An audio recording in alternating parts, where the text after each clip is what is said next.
YouTube channel brain power. उम्मीद करती हूँ सब ठीक होंगे, अपने घरों में खुश होंगे, अपनी सेहत का ख्याल रख रहे होंगे। तो जिनको मेरा नहीं पता उनको let me introduce my self. मेरा नाम राबिया है और इस चैनल पे मेरी 3rd वीडियो है। तो पता भी कैसे होगा मेरी अभी तो मैंने चैनल बनाया है, चलिए, लेकिन अब पता चल गया। तो मैंने इसके ऊपर सेल साइकिल के ऊपर पहले भी 2 वीडियोस बनाई हुई हैं, मेरे चैनल पे अपलोड है। अगर किसी ने देखनी हो, किसी ने समझना हो वहाँ से, तो वो समझ सकता है जाके मेरे चैनल से। तो वीडियो शुरू करने से पहले मैं एक बात करना चाहूँगी। आप सबको पता है कि हम अपने नबी से कितनी ज़्यादा मोहब्बत और अकीदत रखते हैं। अकीदत है हमें अपने नबी से। हम अपने नबी से अपनी जानों से, माल से, हर चीज़ से ज़्यादा हम अपने नबी से मोहब्बत करते हैं। तो हम किसी गैर मुस्लिम का आप सल्लल्लाहु अलैहि वसल्लम के बारे में इस तरह से कोई गैर अखलाकी हरकत हम कैसे बर्दाश्त कर सकते हैं? कोई मुसलमान कर ही नहीं सकता। तो जो फ्रांस में इन लोगों ने कार्टून वगैरह नौज़ुबिल्लाह तौबा इस्तग़फ़ार जो आप सल्लल्लाहु अलैहि वसल्लम के बारे में बनाए हुए हैं, तो कोई भी उस चीज़ को बर्दाश्त नहीं करता। तो इसलिए हमें चाहिए कि हम ऐसे लोगों की क्यों कोई चीज़ें इस्तेमाल करें। इन लोगों की चीज़ों का जो हम जहाँ तक हम हमारी पहुँच है, हम वो काम तो उतना जहाँ तो कर ही सकते हैं ना। हम इनकी चीज़ें जो हमारी पहुँच में है, जैसे इनके बिस्किट, इनके हेयर प्रोडक्ट, कलर्स, इनके जो मेकअप वगैरह होता है, हम वहाँ तक उन चीज़ों से तो हम गुरेज़ कर ही सकते हैं ना। बस मुझे यही कहना था। और ये भी कहना था कि आपको जैसे पता है कोरोना की 2nd वेव स्टार्ट हो गई और काफ़ी जगह, काफ़ी शहरों में लॉकडाउन लगना स्टार्ट हो गया है। तो आप अपना बहुत ख़्याल रखें और ज़्यादा बाहर नहीं जाएँ। अगर किसी को कोई ज़्यादा ज़रूरी काम नहीं तो ज़्यादा नहीं जाएँ और सोशल डिस्टेंसिंग मेंटेन रखें। और चलें, लेट्स स्टार्ट द वीडियो। ज़्यादा देर नहीं करते। पहले भी मैंने आपको माइटोसिस के बारे में बताया था कि माइटोसिस होते क्या है। जर्नल्स ऑफ व्यू इसमें दोबारा से दे देती हूँ। चीज़ों को रिकॉल करने से चीज़ें याद रहती हैं ज़्यादा। तो मैं आपको बताती हूँ माइटोसिस होती है क्या। माइटोसिस होती है रीजनरेशन ऑफ बॉडी पार्ट्स, ठीक है।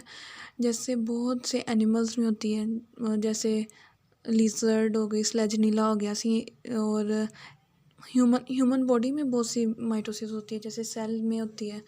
और हीलिंग प्रोसेस होता है, ग्रोथ, डेवलपमेंट, बहुत सारी जगहों में माइटोसिस बहुत अहम रोल प्ले करती है।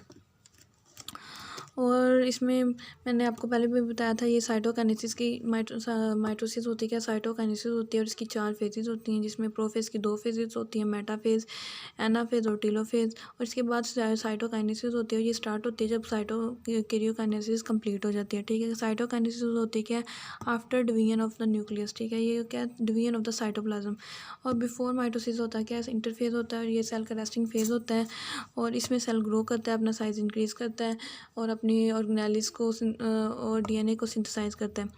अब ये सारी फेजेस के बाद फिर ये इंटरफेज के बाद फिर होती है स्टार्ट ये इनकी सेल की माइटोसिस, ठीक है। प्रोफेज इसमें होती है, प्रोफेज, मेटाफेज, एनाफेज और टेलोफेज। प्रोफेज में क्या होता है, इसमें 2 फेजेस होते हैं, अर्ली फेज और एक लेट फेज।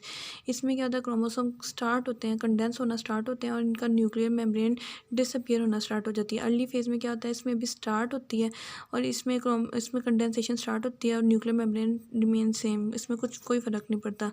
लेकिन जो लेट फेज है ना, इसमें क्या होता है कि जो न्यूक्लियर मेम्ब्रेन है ना, वो डीकंडेंस, मतलब न्यूक्लियर मेम्ब्रेन आप कह सकते हैं कि स्टार्ट्स टू ब्रेक डाउन यहाँ पे।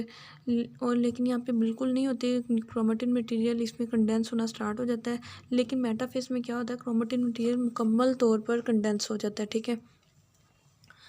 और और इसमें जो सेंट्रियोल जो होता है ना, इसमें 3 तरह के फाइबर्स निकलते हैं, ठीक है। जिसमें से एक एस्टर होता है, 2 काइनेटोक और माइक्रोट्यूब्यूल्स और पोलर माइक्रोट्यूब्यूल्स। काइनेटोक और माइक्रोट्यूब्यूल्स और जो पोलर माइक्रोट्यूब्यूल्स होते हैं ना, ये बहुत अहम होते हैं। इनको ही आप स्पिंडल कह सकते हैं असल में। ये क्या करता है, जब मेटाफेज होता है तो सेल में जो क्रोमेटिन मटेरियल है ना, वो क्रोमोसोम बन जाते हैं, ठीक है। कंडेंस हो जाते हैं यहाँ पे, ठीक है, क्रोमोसोम बन जाते हैं। और इसमें और जो क्रोमोसोम जो आपस में मिलते हैं ना, जिस पॉइंट पे आपस में मिलते हैं उसको कहते हैं सेंट्रोमियर। और उनके इर्द गिर्द होती है काइनेटोकोर प्रोटीन, जहाँ पे अटैच होते हैं ये काइनेटोकोर स्पिन माइक्रोट्यूब्यूल फाइबर्स, ठीक है। और पोलर माइक्रोट्यूब्यूल जो होते हैं ना, पोल्स के सेल के पोल्स को आपस में ज्वाइन करते हैं। जो काइनेटोकोर माइक्रोट्यूब्यूल्स होते हैं ये क्रोमोसोम्स के साथ ज्वाइन करते हैं, लेकिन जो पोलर माइक्रोट्यूब्यूल्स होते हैं ना, ये पोल्स के साथ आपस में ज्वाइन होते हैं। तो इसमें क्या होता है कि सेल में जो पहले जो क्रोमोसोम है डिस्पर्स हैं पूरे सेल में, कोई लाइन में नहीं है। तो मेटाफेज में क्या होता है, सारे क्रोमोसोम एक सेल सेंटर में सेल के जमा होना स्टार्ट हो जाते हैं, ठीक है, इक्वेटोरियल प्लेट पे आ जाते हैं। और अब आगे एनाफेज में क्या होता है, ठीक है, एनाफेज में क्या होता है कि जो अब यहाँ पे जो क्रोमोसोम सेल के सेंटर में आ गया ना, अब इन्होंने क्या करना है कि सेल से बिल्कुल बिल्कुल इक्वेटर मतलब सेल के पोल्स की तरफ जाना है ताकि सेल दो हिस्सों में डिवाइड हो सके। एनाफेज आप कह लें कि सेल की मोस्ट क्रूशियल फेज होती है, ठीक है। यहाँ पे मैंने डायग्राम भी बना के आपको दिखाई है कि ये देखें, ये जो यहाँ पे क्रोमोसोम अटैच हुए हैं, काइनेटोकोर माइक्रोट्यूब्यूल किससे अटैच हुई है, काइनेटोकोर प्रोटीन से, किसके साथ, क्रोमोसोम के साथ। अब एनाफेज में क्या होगा कि ये काइनेटोकोर इसे पीछे खींचेंगे। मैं आपको बता, ये देखें, ये जो है ना काइनेटोकोर माइक्रोट्यूब्यूल और पोलर माइक्रोट्यूब्यूल एक रस्सी की तरह काम करते हैं, ठीक है। ये जब इसमें स्ट्रेच आता है ना, तो ये पीछे को इसकी लेंथ छोटी होना शुरू हो जाती है, ठीक है। पहले सेंटर में थे तो अब ये पीछे पीछे होना शुरू हो गए, ठीक है। ये खींचती जा रही है और ये पीछे हो रहे हैं, ठीक है। इनकी लेंथ कम होना स्टार्ट हो जाती है, ये ऑपोजिट पोल की तरफ मूव कर जाते हैं। यहाँ पे क्रोमोसोम क्या हो जाएंगे, क्रोमोसोम स्प्लिट हो जाएंगे, ठीक है। और क्या होगा, जो इनका सेंट्रोमियर है वो भी स्प्लिट हो जाएगा। और क्या होगा, माइक्रोट्यूब्यूल्स की लेंथ छोटी होना स्टार्ट हो जाएगी और ऑपोजिट पोल्स की तरफ जाना शुरू हो जाएंगे।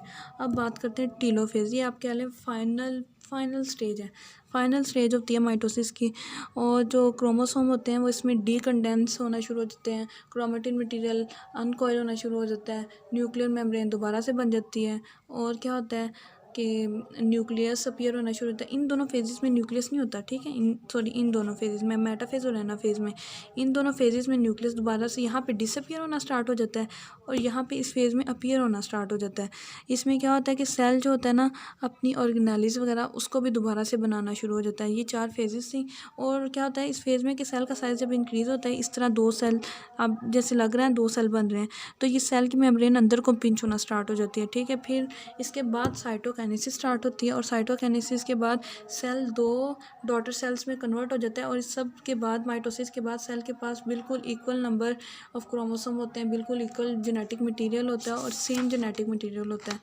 एक पॉइंट रह गया इसमें, ये वाला सेंट्रोमियर और सेंट्रियोल, इनमें डिफरेंस क्या है। ये पॉइंट मुझे बहुत कंफ्यूज करता था, मुझे तो बहुत मुश्किल से समझ आई थी काफ़ी देर बाद ही, लेकिन उम्मीद करती हूँ आपको समझ आ जाएगी।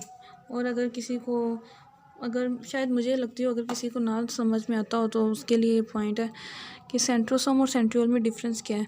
आपको पता है कि आपको इस बात का तो पता होगा ना कि सेल के पास 2 सेंट्रियोल होते हैं और वो सेल के पास 90 डिग्री के एंगल पे पड़े होते हैं, ठीक है। और क्या होता है कि जब इन दोनों को हम जब 2 सेंट्रियोल इकट्ठे होंगे तो उन्हें हम सेंट्रोसोम कहेंगे। और सेंट्रियोल 9 माइक्रोट्यूब्यूल यूनिट्स के 9 माइक्रोट्यूब्यूल के इनके अंदर 9 माइक्रोट्यूब्यूल्स होते हैं, जिनके अंदर 3 माइक्रोट्यूब्यूल्स होती हैं। और सेंट्रियोल क्या होता है, microtubule unit which make the centrosomes, ठीक है। अब ये दोनों सेल के लिए बहुत नेसेसरी होते हैं। और सेंट्रियोल क्या करते हैं कि सेल की डिवीजन में हेल्प करते हैं, काइनेटोकोर भी सेल के लिए बहुत इंपॉर्टेंट होती है। आज की वीडियो में बस इतना ही। मुझे उम्मीद है कि आपको वीडियो अच्छी लगी होगी और अगर किसी को समझ कोई पॉइंट ना आया हो तो मुझे कमेंट में बताएं, मैं आपको दोबारा से इस पॉइंट को एक्सप्लेन कर दूँगी। माइटोसिस, अब नेक्स्ट वीडियो में हम मियोसिस पढ़ेंगे। अभी इसमें सेल साइकिल भी होगा और माइटोसिस भी होगी, ठीक है। इसके बाद आपको अभी इसकी एक इमेज भी शो होगी, ठीक है। बहुत आसान सी इमेज है, वो आपको समझ आ जाएगी इंशाल्लाह, अगर ये पॉइंट समझ आ गए हैं तो बस यही कहना था। अब आप मुझे जानते भी हैं, मैंने अपना इंट्रोडक्शन भी दे दिया और जो नहीं थे जानते वो मुझे जान भी गए हैं कि मेरा नाम क्या है और मेरे चैनल को भी पता है उन्हें। तो प्लीज़ सब्सक्राइब कर दें, लाइक कर दें, शेयर कर दें और अपना नॉलेज दूसरों के साथ शेयर करें, अपने तक महदूद नहीं रखें। बस आज के लिए इतना ही, मिलते हैं नेक्स्ट वीडियो में। ओके, अल्लाह हाफिज़, बाय बाय और अपनी सेहत का ख्याल रखें। मैंने पहले भी बताया था कि टेलोफेज में क्या होता है, क्रोमेटिन मटेरियल ये बिल्कुल ऑपोजिट होता है प्रोफेज में। और इसमें क्रोमेटिन मटेरियल दोबारा से रीअपीयर होना शुरू हो जाता है, न्यूक्लियस दोबारा से अपीयर हो जाता है और न्यूक्लियर मेम्ब्रेन दोबारा से बन जाती है। और ये बिल्कुल ऑपोजिट है प्रोफेज के। और इसमें जो न्यूक्लियस होता है ना, इसमें ये जो सेल मेम्ब्रेन है इसकी, ये अंदर को पिंच होना स्टार्ट हो जाती है और इसके बाद से प्रोफेज साइटोकाइनेसिस स्टार्ट हो जाती है। अब इसमें एक पॉइंट रह गया, जो बहुत इम्पोर्टेंट भी है, और वो है सेंट्रियोल और सेंट्रोसोम में डिफरेंस। ये पॉइंट मुझे बहुत कंफ्यूज करता था कि ये दोनों सेम होते हैं, इतना ज़्यादा फ़र्क नहीं होता। सेंट्रोसोम जो होते हैं ना, आपको पता है सेल के पास 2 सेंट्रियोल होते हैं, जो सेल के पास 90 डिग्री के एंगल पे बड़े होते हैं, ठीक है। जो होता है ना सेंट्रोसोम, ये होता है अगर 2 सेंट्रियोल हो तो इनको सेंट्रोसोम कहते हैं। लेकिन माइक्रोट्यूब्यूल यूनिट जो होता है ना, एक माइक्रोट्यूब्यूल यूनिट जो बनाता है सेंट्रोसोम को हम सेंट्रियोल कहते हैं। अब ये दोनों इंपॉर्टेंट होते हैं, नेसेसरी होते हैं फॉर द सेल डिवीजन। और सेंट्रियोल और काइनेटोकोर प्रोटीन मैंने पहले भी बता दिया कि सेल की जो क्रोमोसोम है उनकी स्प्लिटिंग में हेल्प करती है, और सेल डिवीजन में हेल्प करती है। काइनेटोकोर प्रोटीन बहुत इंपॉर्टेंट होती है। और आज की वीडियो में बस इतना ही। उम्मीद करती हूँ आपको मेरी वीडियो अच्छी लगी होगी। और अब तो आप मुझे जानते भी हैं, तो मैंने आपको अपना इंट्रोडक्शन भी दे दिया है शुरू में। जिनको नहीं था पता वो तो अब मुझे जान गए हैं। तो इसलिए प्लीज़ अब मेरी वीडियो को लाइक करें, शेयर करें, सब्सक्राइब करें, और दूसरों और हर वीडियो की तरह याद अपना जो नॉलेज है ना वो दूसरों के साथ शेयर करें, अपने तक महदूद नहीं रखें। तो आपकी नॉलेज में भी इजाफ़ा होगा। तो मिलते हैं नेक्स्ट वीडियो में, तब तक के लिए अल्लाह हाफिज़, बाय बाय।